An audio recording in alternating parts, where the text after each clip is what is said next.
Hi friends, welcome to the current affairs today. Odisha ప్రభుత్వం Biju Patnaik sports award పేరును ఎలా మార్చింది? ఒడిషా రాజ్య క్రీడా సమ్మాన్.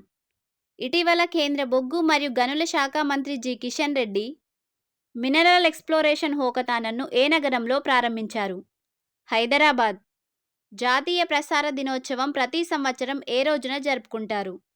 జూలై 23. ఇటీవల ఏ రాష్ట్ర ప్రభుత్వం 1935 నాటి ముస్లిం వివాహాలు మరియు విడాకుల నమోదు చట్టాన్ని రద్దు చేస్తూ నిర్ణయం తీసుకుంది? అస్సాం. ఇటీవల విడుదల చేసిన power within the leadership legacy of Narendra Modi అనే పుస్తకాన్ని రచించిన వారు ఎవరు? డాక్టర్ బాలసుబ్రహ్మణ్యం. ప్రపంచంలోనే తొలిసారిగా హైడ్రోజన్తో నడిచే ప్రయాణికుల నౌకను ఏ దేశం ప్రారంభించింది? అమెరికా. ఇటీవల వార్తల్లో కనిపిస్తున్న ఆపరేషన్ నాన్హే ఫరిస్టే ఏ సంస్థకు సంబంధించినది? Railway protection force. Paris Olympics 2024కు మస్కట్గా దేనిని ఎంపిక చేశారు? ఫ్రీజ్ బొమ్మ.